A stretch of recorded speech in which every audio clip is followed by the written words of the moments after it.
from the past. Please listen carefully. CoCo.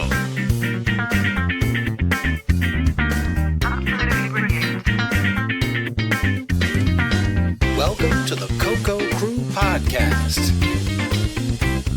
A delicious adventure into the world of retro computing news and information. Featuring the Tandy Color Computer. Hey, you got your CoCo 3 yet? CoCo.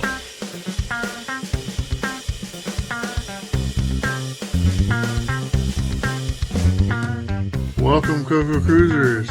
You are listening to episode 96 of the CoCo Crew Podcast. I am John Linville, Mr. Neil Blanchard. Hello, Neil. Hello, John, and everyone listening. Mr. Mike Rowan. Hello, Mike. Hello, John, and hello to the CoCo world. And last but never least, of course, we have Mr. Boise. Hello, Boise. CoCo on my mind. Right, well, let's see. We're moving along. The CoCo Fest was last month, so that leaves the next CoCo Fest is, well, roughly 11 months away. I'm not sure the exact date at this time. We've got Tandy Assembly coming up in about 4 months, so that's a big focus for us all, no doubt. Big times coming at the end of the summer. What about projects? Been working on anything cool right now? Well, actually, I picked back up the OS 9 Level 1 port to the F256 Junior, which is the retro computing platform that has a 6809. I'm bringing up the kernel right now and getting close to it booting. So Cool.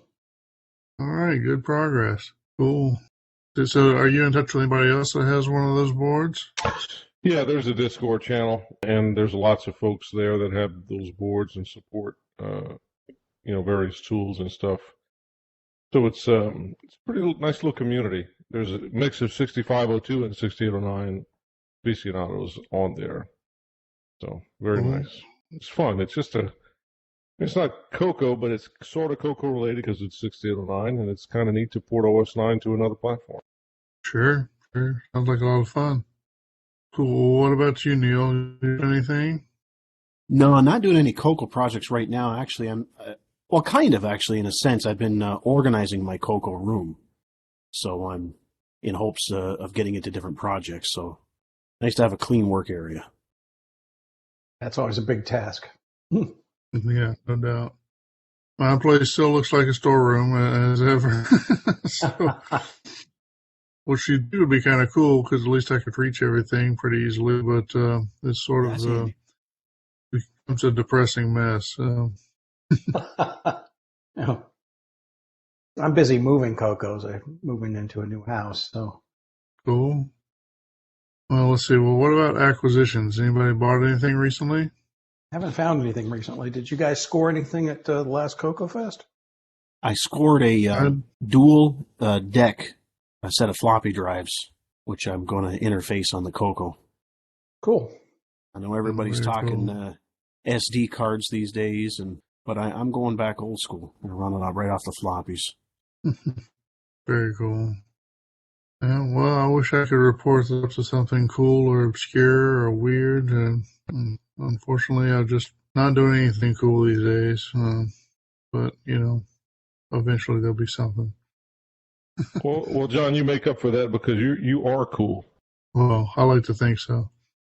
I Just can't convince my kids of it. Oh, well. Well, let's see. I think that probably makes for a decent introduction. So we'll take a little break and then we'll do the announcements. Since 1994, Cloud9 has been making cool stuff for your color computer. Like the Cloud9 Mini Flash, a flash cartridge for your color computer or Dragon.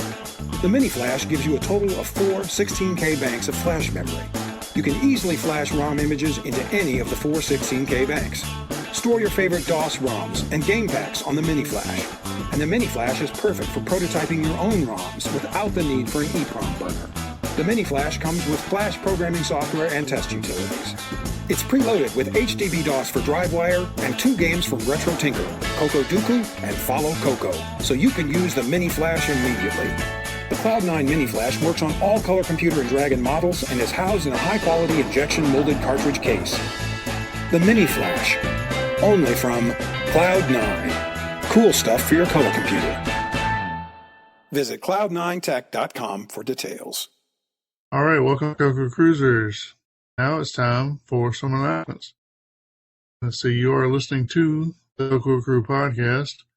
We are available on Twitter with the Twitter handle of @CoCo Crew Podcast or @CoCo CREWPODCAST.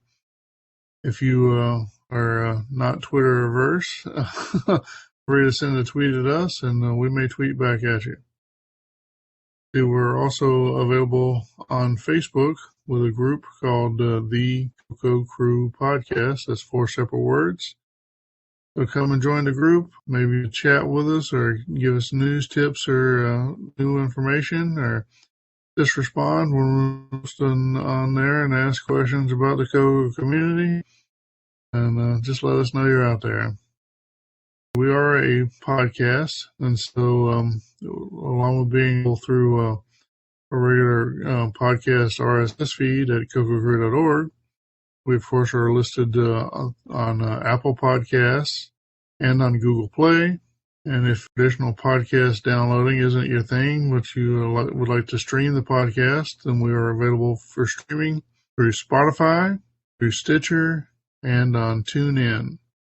We're also available on YouTube. We've been taking the audio podcasts and running them through a conversion script to generate a video file that we can upload to YouTube. It's really the same as it's just the audio podcast, but perhaps if English is not your first language, YouTube does a good job of generating subtitles. So you can consume the podcast through YouTube and have that little visual aid to help you. So you can't make out Neil's Canadian accent through his maple syrup drink that he's been consuming, then it might help you. So feel free to check it out. We're a member of the Throwback Network. So if you are all caught up on the CoCo Crew Podcast and looking for other listening options, then we recommend that you check out the Throwback Network. We are also a member list on the Game by Game Podcast Information Hub. And this is also a list of retro-themed podcasts, in this case centered around 80s era computers and gaming technology. Anyway, if you're looking for more things to listen to and you're all caught up with the CoCo Crew Podcast, and that you check out the Game by Game Podcast Information Hub. CoCo Crew Podcast is hosted on Anchor by Spotify. The link is in the show notes. That's where we upload the podcast, and so we don't have to pay any hosting fees. So do check them out and visit some of their sponsors, and I'm sure it'll be most welcome. If you want to reach out to the hosts of the CoCo Crew Podcast, we have some email addresses set up for that. And the first 3 will reach all of the hosts. Show, SHOW, at cococrew.org, @CoCocrew.org. We'll also have podcast at cococrew.org and feedback at cococrew.org. For some reason you want to reach out to just one of the hosts, then I'm available as John, JOHN, at cococrew.org. Neil is Neil, NEIL, at cococrew.org. Mike is Mike, MIKE, at cococrew.org. And of course, Boise is Boise, BOISY, at cococrew.org. So if you want to reach out to any of us or all of us, do feel free to reach out through email, and we'll be happy to take your call, so to speak. All right, that's the standard announcements. Now we've got a few events in real life that we thought might be of interest to listeners of the podcast. First up, we've coming up on June 23rd to the 25th, 2023. We've got Boat Fest 2023, a vintage computer exposition in Hurricane, West Virginia. Boat Fest, West Virginia's premier retro computing event, is back. Located in beautiful downtown Hurricane, West Virginia, in the Copper Room above Connolly's Irish Pub, Over 20 vintage computers and consoles, including Atari, Apple, Commodore, Nintendo, and Sega, will be set up for your enjoyment, as well as trivia contests, high-score competitions, and more. Because of capacity, a limited number of tickets are available, so be sure to get yours early and come enjoy a weekend of living our childhood memories with vintage computer enthusiasts from around the world. Again, that's coming up June 23rd to the 25th in Hurricane, West Virginia. So check it out. Moving on, the next on the list for July 22nd through the 2023, we have Classic Game Fest, the biggest retro gaming event in Texas. They like to do everything bigger in Texas, so it must be a big deal. Let's see, this is at the Palmer Event Center. Enjoy 75,000 plus square feet of retro video games and fun at the Palmer Event Center, overlooking Lady Bird Lake and the downtown Austin skyline. The Palmer Event Center is conveniently located only a short walk from many hotels, restaurants, bus stops, and bike rental stations. Check it out. I think this is the event that Brendan Donahue was recommending to us. If you're looking for a retro computing event in the Austin area of Texas, it seems like it'd be a good place to go. So check it out, the July 22nd through 23rd, 2023 Classic Game Fest at the Palmer Event Center. So July 28th through the 30th, the Southern Fried Gaming Expo.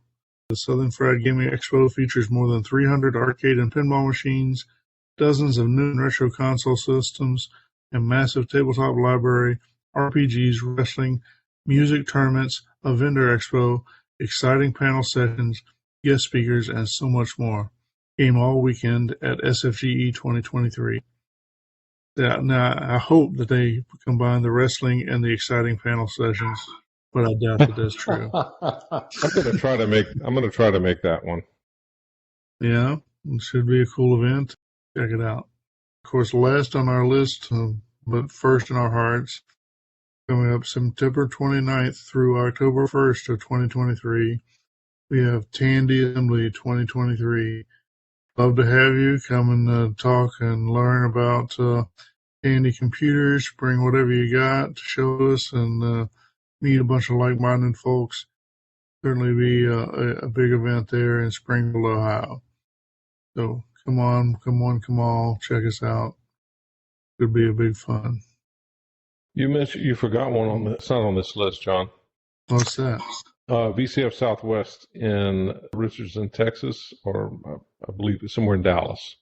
Near Dallas, Texas. It's the same weekend as Boat Fest. That's the one you're speaking at as well, right? That's the one I'm speaking at. I'm also going to have my CoCo 4 and Deluxe CoCo exhibits, and there will be a Tandy panel with a number of Tandy, former Tandy employees, including John Prickett, who was the CoCo 2 and CoCo 3, CoCo 3 Gimme designer, and also worked on the CoCo 2.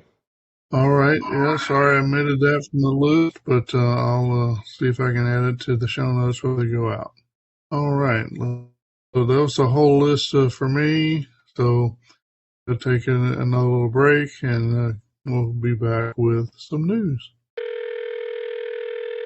Hometown Radio Shack. Hi, I'm really enjoying playing games at the arcade. I was wondering if you had any arcade-style game controllers for the color computer. Well, we do sell joysticks for the CoCo. Can you describe them? Well, they're plastic, fit in the palm of your hand. They have a plastic joystick, and there's a small push button on the side. Do they have spring return? Well, we also sell the deluxe joystick. It has spring return. What's it like? Well, they're plastic, fit in the palm of your hand. They have a plastic joystick, and there's a little push button on the side and one on the top. But we do sell some other brands, too. What are they like? Well, they're plastic, fit in the palm of your hand. They have plastic joystick, and there's a little push buttons on the sides. Why play games with fragile, outdated plastic controllers? Move up to professional arcade quality with the Gamester. The Gamester is the ultimate 2-button joystick controller for your color computer, Dragon or Tandy 1000. It features a genuine arcade quality joystick with 2 large arcade quality cherry switch buttons on a single surface. It sits comfortably on your lap or on your desk. Select custom furniture quality paint or stain finishes. Choose a right or left-handed configuration. And now you have the option of light-up LED buttons. Find out why so many others are delighted with the Gamester. To build yours, simply reach out to Neil Blanchard by email. Neil@CoCoCrew.org. That's NEIL@CoCoCrew.org. For true arcade action, it's the Gamester. Welcome back, CoCo Cruisers. Now it's time for some news. All right, we're starting one off from Wisconsin Computer Club at YouTube. And this is a video of CoCo Fest 2023. I didn't get to make it, and I'm sure a great deal of our audience didn't get to make it either. So this is a pretty good video. A lot of still shots of the show and commentary on what was there. It's definitely worth watching. Nice video. Check it out. Our next one is from Per Surratt. It's the, next several are. It's the new AGD converted Games Pack 61. There's also links for a Games Pack 61 update. And then he's got Big Pack version 3.2, which is 354 games. That's amazing. Wow. Just keep cranking them out. That's really awesome. And in addition to that, he's got AGD games converted for the Super Sprite FM Plus module. So if you have a Super Sprite FM, you're going to have plenty of games that will run on it. There's pack number 8 is out, pack number 9, and big pack number 2. That is impressive. There's a lot of cool games in these collections. Sure, with this many games, you're going to find something that you'll like, and it'll be fun just trying to find your favorites, I think. Thanks for that, Per. Always great to see that work continuing. Our next one is from Build Some Stuff at YouTube. How I built a cheap robot arm with $60 in 3D printed parts. This is a cool little video. It's definitely worth watching. He has a design for a robot arm that uses some mini servos and some normal servos. Just about anybody could do this. And he had a kind of a cool control setup where he had a miniature of the robot arm, and he could move it around and it would move the big robot arm. Definitely something that could be interfaced to a CoCo. So if you're looking for a project, this is a neat design for a robot arm. I think part of the fun of watching the video is that you learn quickly that as soon as you assemble something, you almost always have to disassemble it multiple times. Cool robot arm, cool video. Check that one out. And this one, I know everyone's been sitting on pins and needles about what's happening to Radio Shack brand these days. Well, Radio Shack's been sold yet again to Unicomer Group. They look like they're wanting at least to keep it some kind of electronics brand. However, they are focusing mostly on, sounds like Central America, South America, and the Caribbean. So maybe you'll be able to take a nice vacation and go to Radio Shack. Take it a little to the Bahamas, and or not to the Bahamas, I guess, the Cayman Islands, and visit a Radio Shack while you're picking up your rum. And, doesn't it seem like the brand is becoming a hot potato? Been that way for a while, yeah. So with this new purchase, does that mean we're not going to get any more of those strange tweets anymore? Let's hope so. Let's hope so. Unless somebody wants to announce they're running for president, that's when you get the weird tweet days. Moving on. So the next little group is some YouTube videos with C10 software coming from Davy's Retro Corner, of course, YouTube. Let's see, he's got Andy MC10 Night Rally, kind of driving game it looks like. You know, you can exercise your drive skills on the MC10 there. And coming up from that, he's got Andy in graphics, draw a sphere ported from ZX81. So it looks like he's got a couple in there. One head color, but so improvising so you can draw a sphere. Tandy MC10 graphics demo spring. This one basically is for like a coil spring, and show how that looks. Fourth one is a Tandy MC typing game Explosion. So it looks interface, kind of old school computer game. Something to do with your MC10. So it says it's from the book Terrific Game for Your Tandy Color by Hal Renko and Sam Evans. There you go. See, ported to MC10, added a title screen. There's even a GitHub link. So there you go. 4 new pieces of software for your MC10. That's along with the Pairs AGD games, then the MC10 software is something we seem to see more of every month. So it's amazing that we're keeping these platforms alive and with new software available all the time. That's awesome. Thank you guys. Appreciate that. Let's see. So moving on, we've got Hackaday link from author is Donald Pat.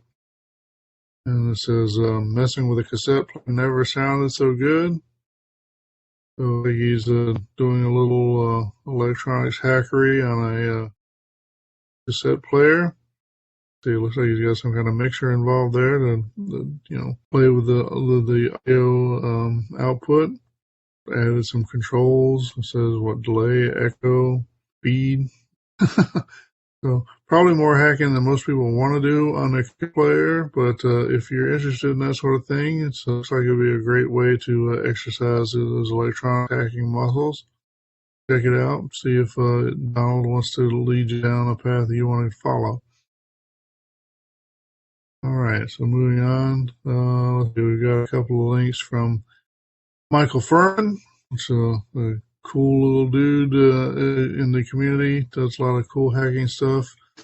The guy behind Pi DriveWire. But in this case, he's been posting video logs, and his latest couple here, he's actually playing with Color Computer Flex from Frank Hogg's laboratory. And so he has, CoCo, episode 1, Flexing the CoCo. It's a history-oriented one. And then he's got episode 2, Editing and Assembly.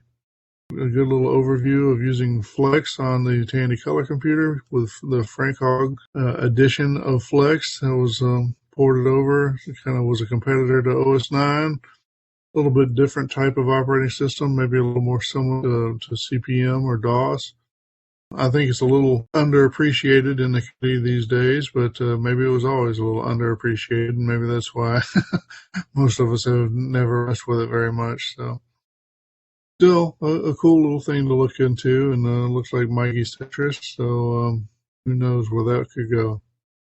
No doubt that there could be a Pi DriveWire client. Would be a reasonable thing to. All right, so we got another couple of videos. This is from on YouTube, CoCo Town, with the non-canonical capitalization for CoCo. So hopefully Boise will forgive CoCo Town for indiscretion there. But so he's got a video called "Animate the Step." Some tips on animating nifty patterns, and then lots of examples. So that's the first one, and then the second one says the more animated designs using the techniques from the first video. So there you go. If you ever wanted some rudimentary explanation of how to do summations on the CoCo, looks like it's basic, and this will be something for you to watch and consume. Those are pretty impressive. Pretty impressive. Fun to watch. Yeah. Yes, looks pretty interesting to look at. The next news item is, I believe it's pronounced Miko Magic by Brian McLaughlin from 1984's Australian CoCo magazine. This is actually a port by a friend of the show, Mr. Jim Gary. I haven't played this game before, but it looks like, and I'm not sure what it does, but it looks like it uses, it's written in BASIC. Jim has ported it to the MC10, and it looks like a program for making intro screens is actually what it is. So I guess you can type in some characters, and then it draws them out in semi-graphics. Pretty cool. Yeah, it's kind of cool. The next news item is Shooting a Text Screen Arrow by TRS-80 Retro Programming at YouTube. This is also a YouTube video. I kind of like this. This is a basic program. He's just going through a very simple, almost 10-liner program on how to animate the shooting of an arrow. And when we say animating an arrow, it's literally like text. So it's dashes with a greater than that's made to look like an arrow in the 32 by 16 screen. He also demonstrates the use of the printat and the timer routine to time the animation. So simple but fun. Nice little project there. The next news item is The Moss CIA Lives On in 74 HCT by Jenny Liston Hackaday. This is a Hackaday article. I don't quite know, John, what it is. It looks like it's resurrecting or finding an old chip. I don't know what the CIA is. It's some type of interface adapter, maybe, for the Commodore 64. Yeah, well, so the chip was used. I think it was used for 64 or the Commodore. And so the thing is, it's more that level of technology. It's sort of more akin to like the recreations of the salt chip or the CoCos DAC or something like that. Right, some custom chip. Yeah. Okay. Interesting. So, just news, other things going on in the world. Yep. Radio Shack has big news. It's the new Tandy Color Computer 3. It has 128K of memory built in. Choose from a palette of 64 brilliant colors. The keyboard features new function keys. And with the new CM8 RGB monitor, take full advantage of the Color Computer 3's 80-column text mode. And best of all, your local Radio Shack dealer has them right now, along with a complete line of other Radio Shack and Tandy computers. When you see them, you'll know why Radio Shack is the biggest name in little computers. Fort Knox. More than 5,000 tons of precious metal lie behind a 22-ton vault door. The walls are concrete-lined granite. There are armed guards, fences, tanks, and Apache helicopters to deter any unwanted entry. Stealing gold from Fort Knox is virtually impossible. But how do you protect? Toilet paper? It's Color Outhouse, an outrageous game for the Tandy Color Computer. Thieves are sneaking into your outhouse to steal toilet paper. You must protect your outhouse from above in your very own flying saucer. Keeping these tissue bandits at bay is only part of the problem. The sky is filled with other deadly unfriendlies. Do you have the skill to keep your rolls intact? Color Outhouse. Distributed by Computer Shack. 32K required. The next news item is an awesome Tandy CoCo 2 cartridge, the back bit. This is by Yagibot at YouTube. So I'm watching this, and I haven't heard of the back bit. Is this like a flash storage device? So it looks like he's loading up some games on it. Yeah, it's a Commodore thing's been adapted. So CoCo SDC. Okay, so it looks like someone made this for the CoCo. So it's basically a flash cartridge or something? Yeah. Yeah. Okay. All right. Got a few of those on the market already, but what the heck, right? Here's an update on my game for anyone who's interested by Jim Mullis. This is a Facebook TRS-80 Color Computer CoCo Facebook group post. It looks like Jim is blogging about his game idea here. He's I don't know exactly what he's doing in terms of, I'm assuming this is an assembly language based game. Looks like it's a CoCo 3 game. Pretty fun. Good stuff. Yeah, just keeping us all aware of what he's up to, I guess. All right, the next news item is A Literate Assembly Language by Al Williams and Hackaday. I looked at this, and it looks like trying to make a verbose assembly language syntax, which I think is kind of, I don't know. You're probably like me. I think it's kind of misguided, but a lot of people think the assembly language is, oh my God, so complex and so hard to learn that there's always somebody else a project to replace assembly language. Do so poorly mostly, but I think that there's some reasonableness to that thought in the sense that I think that with assembly language, you have to learn what the mnemonics mean, and if you could read out an English language description, it might make more sense. But on the other hand, you have to type that out if you want to use this language. Yeah. The next news item is yet another version of Conway's Game of Life for the CoCo by Mr. Paul Ripke. another Facebook TRS-80 Color Computer post. It looks like Paul is sharing some code on GitHub for an assembly language-based version of the CoCo Conway's Game of Life with the CoCo. Nice stuff. And the next news item is Shake Your PCB Etching with an Old Optical Drive by Jenny List and Hackaday. This is an article that talks about how to, I guess, make your own PCB board, doing some simple PCB board creation and doing your old etching with your own, I guess, materials, chemicals. Good luck. I'd rather use the. If there's anybody trying to do that at home these days, I don't know. But if you are, it's probably a good idea to figure out how to agitate the etch while you're doing it. Yeah. I would imagine it's, it's interesting. It's another skill to learn, right? Mixing chemicals, and getting things right and getting the boards in place and etching it out and testing it out to make sure that the circuits work. It's an interesting endeavor. It's just so easy and so cheap to send them off for professional manufacture these days. No doubt. All right. Our next news article is from Daniel Campos in the TRS-80 Color Computer Group on Facebook. Some pictures of our 7th meeting of the Club Color Rio. That's like their CoCo Fest in Brazil. But I must say, the pictures are kind of cool. I do like their meet here, and definitely Tandy is represented.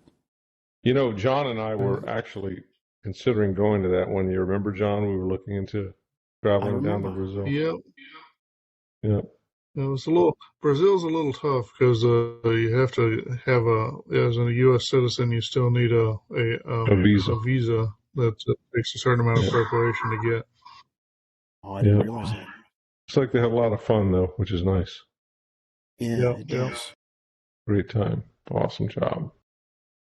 Yeah, it's great to see. It's even a Model 4P there I see in the one photo. But what's cool is all those CoCo clones. Yep. Drool over those, yeah. Yep. Nice to have some of those, no doubt. Good stuff. All right. Next news article is from Brian Palmer, also known as Breeza from the Down Under. It's another Facebook post on the TRS-80 Color Computer Group titled, "Here is a CAS file of CoCo Runner." He's saying in this post here it can only be loaded from non-disk systems, so I guess he's trying to get Curtis to fix the boot so it can work in Disk Basic. So that's don't know if that's been done yet. I haven't been following this thread, but that was. I'm not sure it needs to be Curtis, but it sounds like somebody could do it. Yeah, that's what I figured. Yeah, it doesn't. Probably just clashing in the base with Disk Basic. Yeah, well, it'd be cool to get it fixed up. Yeah, I haven't heard from Brian in a while either, so it's neat to see he's still around there. All right, next news article is a Hackaday post from Robin Curie. IBM PC runs BASIC with Motorola 68000 CPU upgrade.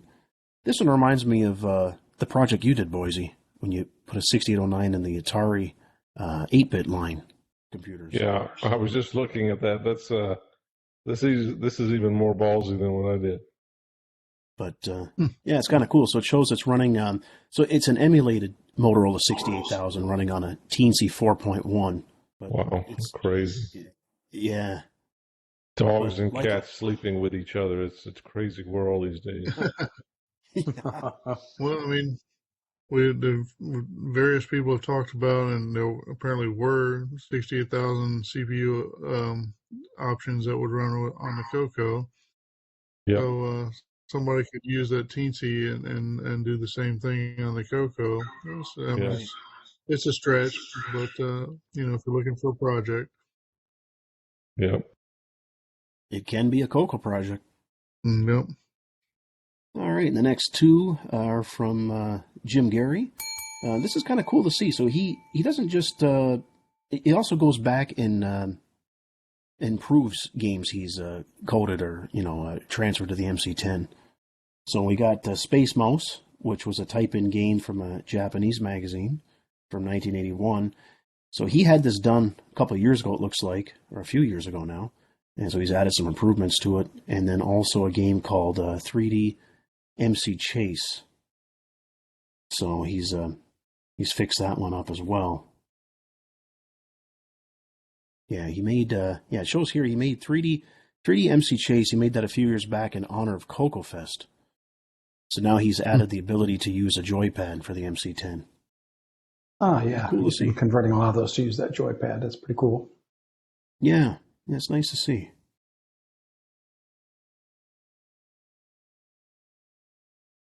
All right. Our next link is inverse reverse text on the CoCo. This is from Alan Huffman. He's describing or talking about getting inverse video on CoCo and how on the original CoCo, it was a popular thing to wire a switch to some pins on the VDG. But on the CoCo 2, later models of CoCo 2, you had the T1 version of that chip. Wasn't as simple as it was on the CoCo 1, although it was still doable. But Alan goes into talking about kind of doing it through software by using the first character set that's already built in. I also noticed that Jim Gary had a comment with some nice code snippets and pokes and things that he uses on the MC10 to reverse the video. So definitely worth a read. Check it out. And then we've got 3 more from Alan Huffman, one on optimizing BASIC for speed versus size. So if you're looking for tips on speeding up your BASIC code to the extent that you can, he goes through several hints and tips and tricks you can use. Lots of code examples and tips in there. That's also a good read. Alan always has some good articles, good technical articles. The next 2 links are also from Alan Huffman. One is CoCo Disk Basic Disk Structure Part 1 and Part 2. Goes into great detail about it. So if you're interested in learning about the structure of how you did I/O to a floppy disk, this is definitely a good place to start, and goes through cites the reference manuals and things. So educational and a good read. So thanks again, Alan. Good articles. All right, we have one from James Host. Reverse from Australian CoCo Rainbow Micro August 84, number 38, page 59 through 61, adapted for the MC10. Looks pretty good, so check that one out. Thanks, James. All right, this next one is from Fabian Sanglard, Driving Compilers. Sort of a tutorial on the compiler driver binaries, kind of the user interface, the text-based user interface for compilers. A little bit of under the covers work on how compilers work, but I thought it was interesting. So yeah. And our next one is from TeePublic. It's Mr. CoCo sticker. They're calling him Mr. CoCo. I don't know if that's ever been officially named that, but yeah, I don't know. Probably technically a copyright violation, but I'm not going to turn them in.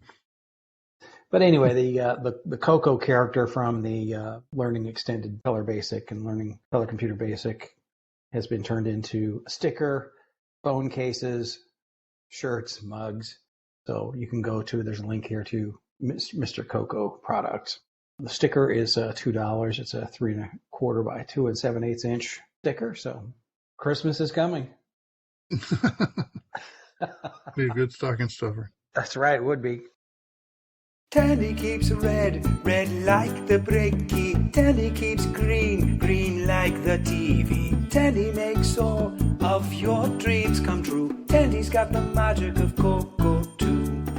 TRS-80 color computers are better than ever. We improved our most popular family computers with a compact white case, low-profile electric typewriter quality keyboard, and reduced the system price. Come see the new TRS-80 color computer too. Tandy makes a product that's brand new. Tandy's got the magic. Tandy's got the magic. Tandy's got the magic of CoCo too. Personal computer games calls it brilliant and ingenious. Right, let's see. We got a couple of things that have appeared from Mr. Glenn Hewlett. I think we saw Glenn at CoCo Fest, didn't we, Boise? We did. We had a good visit with Glenn. It was good to see. He kind of comes and goes a little bit, but when he's around, he does good work, and he usually does some interesting blog posts to relate to the work he's been doing. in this case, we've got a blog post on his. He upgraded his CoCo 3 with a 2 meg kit from Cloud9 that he got at CoCoFest. Proceeded to write some memory test software and kind of, make sure everything's working. And he's written up a blog post, kind of, what his software does and how it does it and that sort of thing. So, nice overview, and it's a cool project. So, thanks for writing that up. Let's see. He also published a link to GitHub repository where he has made available his conversion of Robotron, the arcade game. Those ROMs, of course, the Robotron, like the CoCo, had a 6809 CPU. Quite different video, but at least the CPU itself was in common, and so he's done some work to run more or less original code with some necessary modifications to run Robotron on top of the CoCo 3. I'm sure we've talked about that project in the past, and certainly he's done some similar projects on other Williams games. But in this case, if you want to look at the Robotron code and changes or whatever, he's made a GitHub available, and you can check it out and look for it yourself. So, very cool. Thank you, Glenn. All right, let's see. Moving on. Many of you are probably familiar with the Raspberry Pi, which kind of, as a Linux person, almost gotten sick of hearing about people's Raspberry Pi projects because it's so popular, and you can get a fairly powerful piece of hardware, and that runs Linux and can do some cool stuff, and has actually got some hardware accessibility for hacking. And if you can find them, if you can arrange to buy them, it's not too expensive. And so it's become very popular for people wanting to do both Linux software hacking and some amount of hardware hacking over the past, decade or so. I don't know how many people realize that those cell phones that we carry around also contain a fairly powerful processor running also a Linux kernel. And in this case, there's an article on how you might be able to take your old smartphones that maybe you've retired from the service in your pocket and still put it to use to run software. And it may not be very useful for a lot of hardware hacking, but if you have some sort of mostly software kind of thing to run, this might be just for you. So the Hackaday article by Brian, I think it's probably pronounced Cofield, spelled a little differently than that. But anyway, if you're interested in running software on an old smartphone and you thought about using a Raspberry Pi for a project to do that, you may want to check this out and see if you can put an old smartphone to use. Let us know what you do with it, especially if you do something CoCo with it. I was going to say that's a great idea because, first of all, it's a good use for these old phones we have kicking around, but it's actually cheaper. I mean, Raspberry Pi the availability of them, I mean, they've gone up in price. Yeah, they're hard to find, and like you said, they obey the laws of economics at some point where they're so hard to find that you end up paying more than what kind of the higher than advertised price to get them. So the next item is a YouTube video from La CoCo Strangiato. The title is YUV to HDMI for the Color Computer 1 and 2. He's showing how to pull video signals, the VDG chip, and make them available out through an RGB to HDMI converter. It's another video conversion option project for the CoCo. Thank you, La CoCo Strangiato. Who is that? The actual name for that person? Do you remember? Oh, I fail to remember his name. He's from Texas. Nice gentleman. I just don't remember his name at the moment. I'm sorry, I can't remember the name, but it's something there from working with the CoCo. So check it out. and see if it helps you out. One more YouTube video with another program for the MC10, modified haunted house on the MC10. This is from Jerry Young. So it says modified haunted house on the Tandy Radio Shack Color Computer MC10. Written by Dan Eisenman from the book Computer Games to Play and Write. Published in 1983 and modified by Jerry Young in 2023. Also available to download at his site. Check it out. One more thing to do with the MC10, so hard to complain about that. So very cool. Thank you, Jerry, for making that available. All right. Our next news article, we have two of them here from Dave and Sharon Veery. I believe that's Mr. Dave, is it not, John? Yes. Yeah. We got two videos here. So one is how to convert CoCo Artifact Color games to play, or games to run on PAL and RGB. And then there's another one from Paint Shop to CoCo 3, the Mr. Dave way. Yes, answered my question. That is Mr. Dave. If you're curious on how to do this, here in the first video, he shows you how to look through the binary file to find the data locations needed to switch P modes in the game code to allow color on PAL CoCos and Dragon computers. I'm sure they're good videos to check out. The next news article is a Hackaday article from Donald Papp. Here's how to build a tiny compiler from scratch. If you're interested in how compilers work and how to build one for yourself, it's more information to you can consume and see what you can learn from it. Yeah. Definitely you have to put in some effort to get anything out of it. Yeah. Looks like he's got a tiny language, as he calls the pretty laughable programming language. So, limited functionality, but kind of gives you the basics of how a compiler works. Yeah, it's great. Check that out. All right, the next news article is a YouTube video, Shauner at YouTube. GUI B 3.0 demo on a Tandy Color Computer 3 running OS 9 Level 2. I haven't watched this full video here, so I don't see anything wrong about it, but it looks like he's updating the multi-view G shell. It looks pretty impressive here. That's pretty ambitious. All right, and the last news article, saving the best for last. Another YouTube video from Geo Pappas, Farfall, Pandemic Edition on the Dragon 32. Now that's cool. So he's showing it running on it's an emulated Dragon, so you don't get the music soundtrack that the Game Master requires, but it does show it running here. So that's really cool to see some Farfall exposure. It's obviously nice to see exposure, and for people that haven't otherwise seen Farfall or been exposed to it. It was a little disappointing.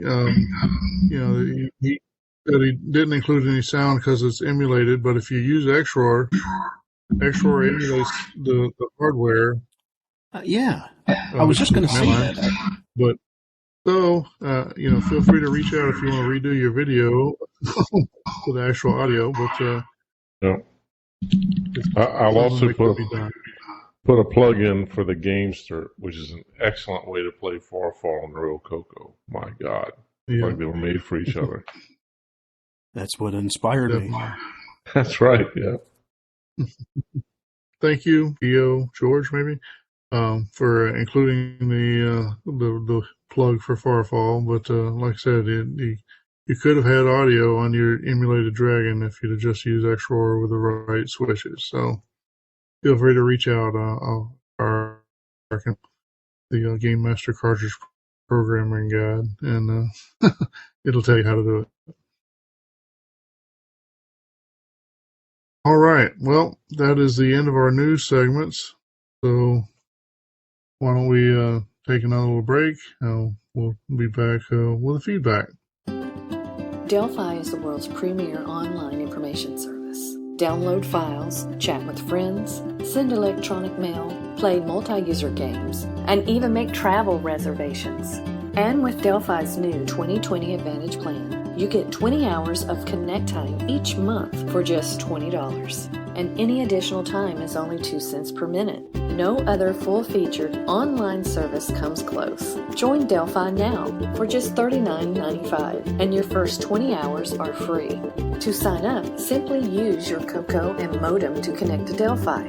Use the username JoinDelphi and the password CoCo20. If you're already a Delphi member, simply type Go Using Advantage.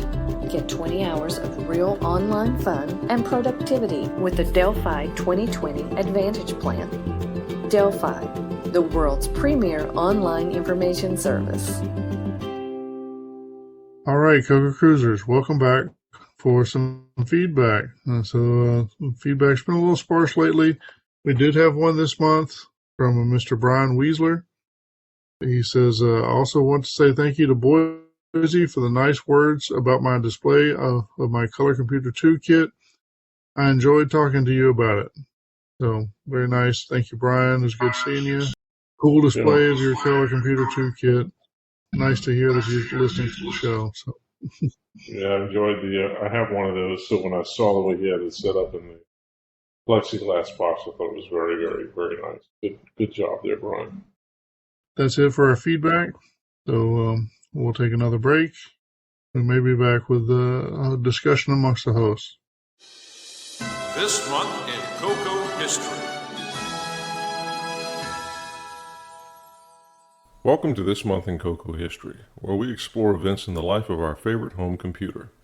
I'm Boise Pete, and this month we go back 30 years to 1993 and to CoCo Fest with a special emphasis on OS 9.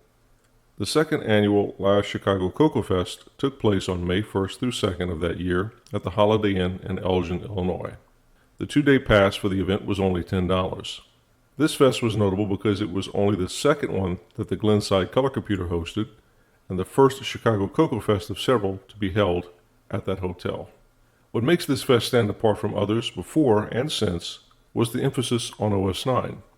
A planned effort resulted in unique representation that included the Australian National OS 9 Users Group, the European Forum for OS 9, Euro OS 9, the OS 9 User Group of Japan, and the OS 9 Users Group in the United States.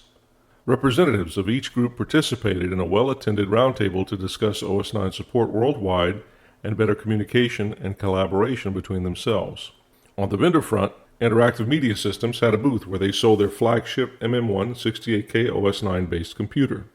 Delmar demonstrated their System 4 and System 5 computers running OS 9 68K on a 68000 and 68020 respectively. Frank Hogg Labs was there with their 68030-based Kix 30 OS 9 computer. Then there were the OS 9 software offerings from Strongware, STGNet, Sabetha Software, Color Systems, and others. The most significant vendor at this fest was Microware Systems Corporation of Des Moines, Iowa, the creators of OS 9. Their booth featured a CDI development system and boxed copies of OS 9000 for the 386 and 46, selling for $350. Microware's presence was notable, and attendees purchased every available copy of the operating system. Looking back, this was a fest of firsts in many ways. The attendance was significant, the emphasis on OS 9 was exceptionally strong, and many international OS 9 groups converged together in a single place to share and connect. There hasn't been a fest quite like it since. And that's This Month in CoCo history. Okay, welcome back, CoCo Cruisers. We're going to have a little discussion amongst the hosts. This time we thought we'd discuss whether or not certain kinds of upgrades that people have become commonplace in the CoCo community, or whether or not there should be some sort of documentation of those upgrades so that it's clear that they're not factory installed. So it's something that was a third-party add-on, just in case it somehow is affecting the sales prices of CoCos. It does add to the value of a CoCo if you've added in 2 megs of memory or something like that. It also can be a tricky thing when you're dealing with a vintage item. It's another one where it kind of comes down to comparison to maybe the automotive collecting. Certainly with cars, if you have something that was sort of a famous configuration. So, for example, late 60s era Pontiac GTOs were kind of legendary for the three deuces, the three two-barrel carburetors on the V8 engine. And which I understand is also tortuously tricky to keep running and working effectively, correctly. But still, if you have a GTO for sale with the three deuces, especially if you got the three deuces in the 4-speed and the 389, there's a little song in there somewhere. It adds to the retail value to have those, at least to it grabs more attention. Then probably not as much value if they're not original. So the question is, when you're selling your souped up CoCo 3, do you need to, for anyone that may mistake it for something, of course the stock ones were all 128K anyway, and the stock ones all had 6809s. But if you stuck a 6309 in your CoCo 1, especially if you found a way to add a J&M banker or something like that, where it's got a lot of extra memory or something, on the one hand, anybody who has any idea what they're doing ought to be able to look and see that those are not entirely factory. But some people might be confused. I don't know. Is there a best practice way to indicate that you're selling not a stock CoCo? If so, what is it? So I'm going to start with Neil because he's the one who sells the most CoCos out of the group, I think. So Neil, what would you do when you're going to sell your CoCo 2 with a 6309 upgrade or whatever else you've done to it? You want to make sure that people know it's not stock. Well, how would you mark it? So what I would do is I would list it exactly like that. I would put, has been upgraded. I wouldn't actually use the words it's not factory because I kind of assume, maybe I shouldn't, but that, people would know. But usually if you put, it's been upgraded with, such and such hardware, a lot of times I'll put, like say if it's a memory upgrade on a CoCo 3, I'll put Cloud 9, or a Disto or whatever the brand is that, the manufacturer made the third-party hardware. So I'd hope that's enough, but, moving forward probably won't hurt to list that it's not factory. It's not a factory option. And I know like the original. That makes sense to me. The original Tandy 512K upgrades for the CoCo 3, I know those are kind of sought after. So a lot of people actually list that it's a Tandy upgrade, but that still wasn't done in the factory though. It was done after the fact. That's true.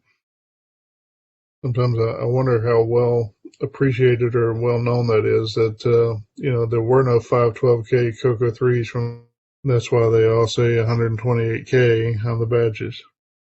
That's true. Which might be another indicator there. If you've got a 2 meg badge or whatever on your CoCo 3, that's not factory. It's just a case. Yeah, well, really good. Mike and I were responsible for that confusion. And for the 512, yeah. Yeah. I'd like to opine on this because obviously things like you mentioned the 512K badge, which came to mind when you brought up this topic, John. There are things that could conceivably have been on a CoCo back in the 80s like that. It's almost like the ads that Mike does for the podcast, right? They could fool you into thinking they were actually real at the time. Those type of upgrades like the badge, or if you're into the CoCo a long time, you'll know that the 512K badge is an aftermarket, modern upgrade. It's not new old stock. It's not something that was available back then. And I think if you look back on things like memory upgrades for the CoCo 3, like Performance Peripherals had one, PBJ had one, different ones out there. They weren't the Tandy ones, right? So when we look at an auction today, like say we go to an auction at CoCo Fest and somebody's pulling out a CoCo 3 or CoCo 2 and the top is off, invariably you'll see some type of odd hardware and everybody gathers around to figure out what, kind of get a little bit of computer archaeology going on. I think that's going to happen 10, 15, 20 years from now with the upgrades that we have today. But I do think that I think it's incumbent upon people who are selling Now, there's nobody's going to come to your door and make you do this, of course, but I think it's incumbent upon people to point out in some way, maybe even like taping a Post-it note at the bottom of the case or inside the bottom of the top of the case to say, hey, this CoCo has these particular upgrades to it. I think it really helps to have notes that follow a machine. And, that's true. It would make things so much easier. Then there's the whole other topic of, I don't want to offend any people by talking about this, and I'm sure there are people that I know people personally who do this, but they come up with these weird stickers that they put on the side of the CoCo, with all kind of graphics and stuff. We know that is not stock. We know that is a modern addition to the CoCo, right? And I guess in that way, it's sort of, saying like this has a gimme X or whatever. Yeah, we get it. But I think it is incumbent upon people to document these kind of upgrades, especially because they're getting so numerous now. And confusion could easily happen 5, 10, 15 years from now. Yeah, well, like you say, that's one thing that it's easy to lose sight of, and no one knows for sure, is anybody going to still care in 10 or 15 years? But, hindsight suggests that things will continue a lot longer than you might believe today, especially given how long people have remained interested in these things. Yeah. There's a pretty good chance there'll be at least a group of people who'll be interested in your CoCo hardware. I'd say 10 or 15 years from now. Absolutely. I think that's only going to grow. I mean, look at where we're at now. Happened 30 years ago. We're wringing our hands over that now. It'll continue. Mike, any opinions? Any computer that's as old as the CoCo is, what becomes more difficult is finding original, unaltered things, right? Right, exactly. I think it's more of you got to go out of your way to identify that it's an original CoCo, unmodified, or that it's just had factory Radio Shack at least authorized upgrades or whatever. Just like Neil, whenever I sell a CoCo, I just go down the laundry list. This is what's in it. It's got a Percom 512K memory upgrade and a 6309 upgrade and a Cloud 9, memory board, whatever selling there. So I think people that know, just like people that know cars, right? They're just automatically going to do these things because they're into it. Then you've got the other people out there in the world of eBay that I found this in my grandpa's garage. It says it's a Radio Shack computer. That's all they know about it, right? They're not going to open it up. They're not going to look in. They're not interested in it at all. So from that perspective, they may have some treasure that they don't realize that they sell for $25, and it's got some, a bunch of super rare things in it or everything, which is great if you're, one of us and are just treasure hunting. Or this is my grandfather's old GTO. I don't know what's in it. So, and you find out it's the all original 3-barrel carburetors, and you get it for, $500, and you're walking away pretty happy. So, of course, on the other hand, if you do get something and you flip it upside down and there's a Post-it note on it that says super ultra mega rare upgrades from Tony DiStefano or whatever, and you just buy it based on the note without checking in and looking and see if it's there or if it works.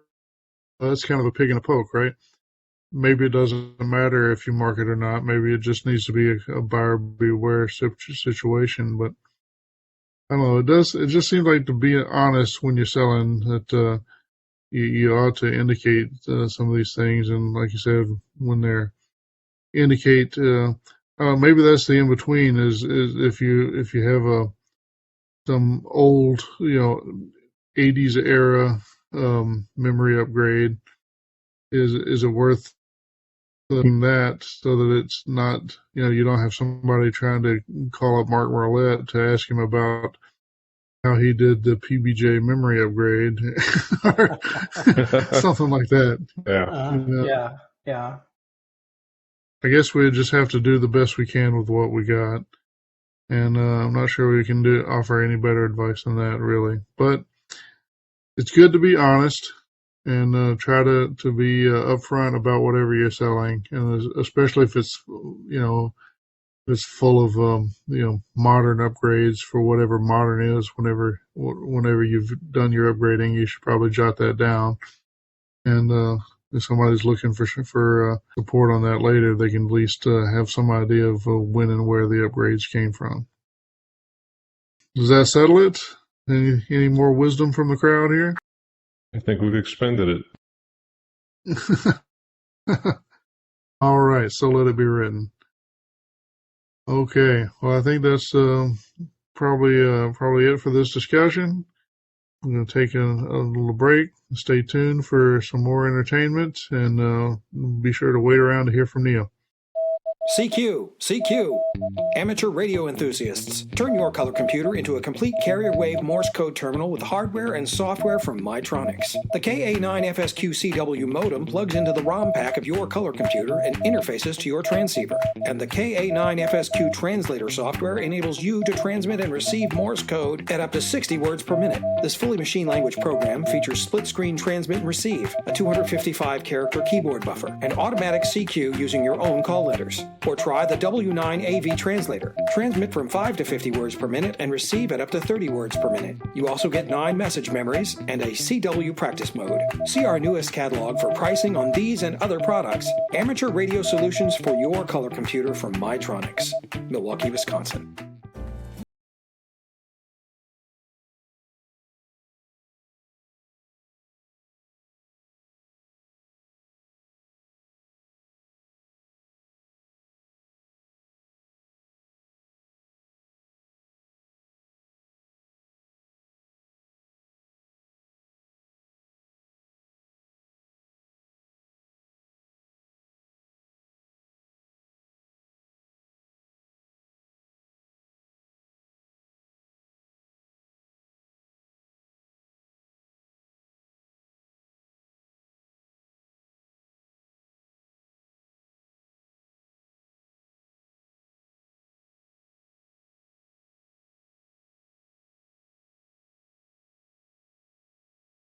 Welcome back to Neil's Corner on episode 96 of the CoCo Crew Podcast.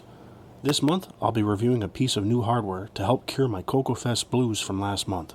It sure was great attending CoCo Fest and seeing some people I haven't seen in nearly 4 years. While I was there, I stumbled across Brendan Donaghy and his daughter Morgan. It wasn't difficult to find them because their table was in front of mine. I had purchased their new product for the MC10 called PyKey 10. This expansion board installs into the MC10 computer and gives you support to use a full-size USB keyboard and Atari-style joysticks or Sega gamepads. Depending on how it's installed, you can also retain full functionality of the original MC10 keyboard.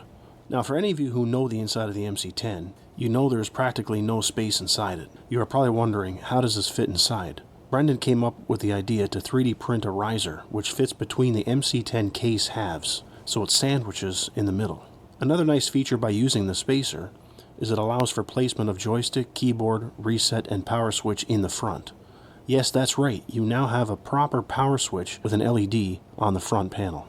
This alone, in my opinion, makes the PyKey 10 awesome. In order to use the joysticks, you simply have to map the game key buttons to the joystick buttons. On power up, the PyKey 10 will map the keys by default, but some of the games you have to change the mapping. It's not difficult to do. Brendan provides excellent documentation on how to do exactly this. He also includes a sheet of some of the popular game key mappings to save you time from looking them up. And if you're stuck, there's even a video demonstration. Installation of the PyKey 10 hardware is also well documented. Although I was fortunate and had Brendan and Morgan install it in my MC10 at CoCo Fest, I really appreciate you two doing such a professional job for me. When you order the PyKey 10, you also have a choice of different colors to pick for the riser. I thought this was a nice touch. Of course I went with blue, but you have many options to choose from. Now, you can also go all out by adding Brendan's CoCo VGA. Because of the riser, it adds enough space allowing for it. This gives your MC10 super clean VGA video output, and you don't have to use that fuzzy RF composite output. It also adds some extended graphic modes and enhancements. I must say, until the PyKey 10, I wasn't ever really interested in the MC10 computer. It was a computer I didn't give much attention to, but now this is a game changer. I've been using and enjoying my MC10 a lot lately. This product makes you actually want to use it. I also believe this will inspire future software development for the MC10. Hey, we can all admit the MC10 computer is no longer than just a doorstop now. Not only are Brendan and Morgan geniuses, but they are both super nice people. If you get the chance to meet them, I encourage you to go over and say hi. They will both be attending Tandy Assembly, hint hint, so there's another reason all of you should make it out this year. If you are interested in reading up or purchasing a Pikey 10, you can check out Brendan's support page for it at pikey.tech. That's pikey.tech. I'll also make sure to add the link in the show notes. Thank you for creating this awesome product for us, Brendan and Morgan. We all really appreciate it. Well, there you have it. A super amazing product for your MC10 computer. Perfect excuse for you to find and dust off your MC10. Until next month, happy MC10 gaming and retro forever. Boy, the cartridge games we played.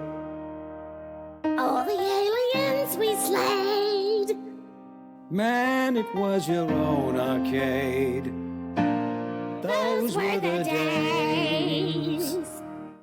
Loaded games from tape cassette. Floppy drives incurred debt. Wasted time with no regret. Those were the days. And you didn't need a hard drive then. Line printers replaced your pen. Mister, we could use a man like Charles Tandy again. BBS's ruled the day. CompuServe took half your pay.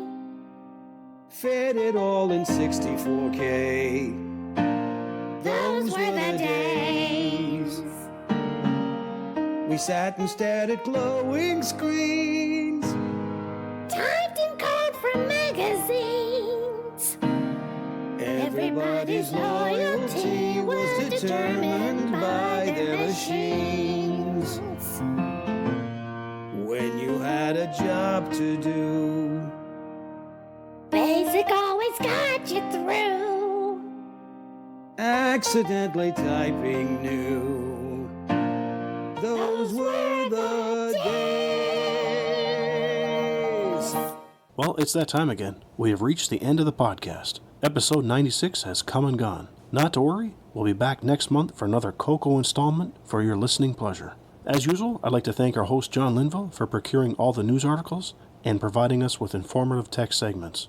Mike Rowan for painstakingly editing the podcast and creating those super fun commercials.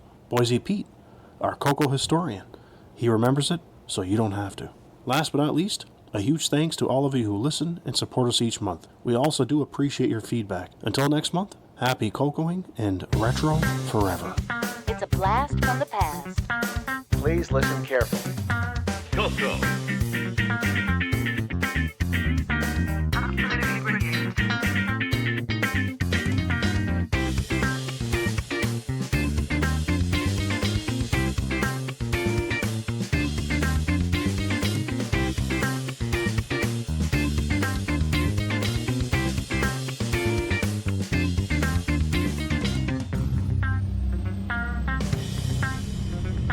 CoCo. CoCo. CoCo.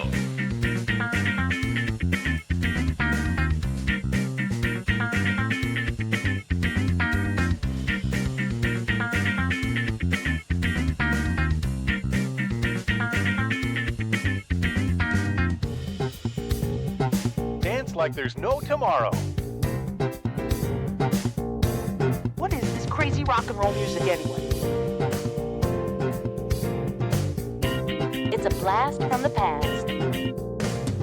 Dance, dance, dance. Dance, dance, dance.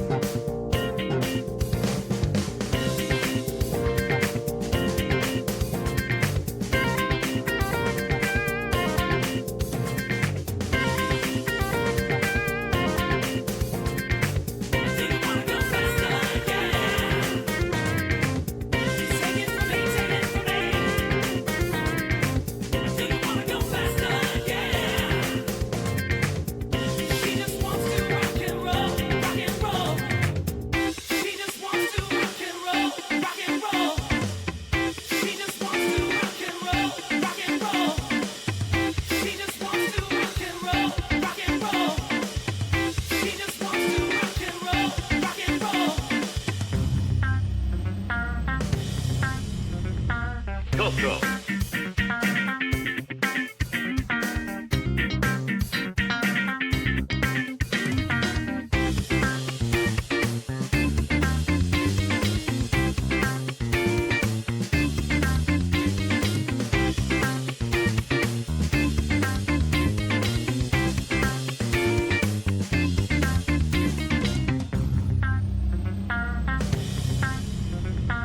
CoCo.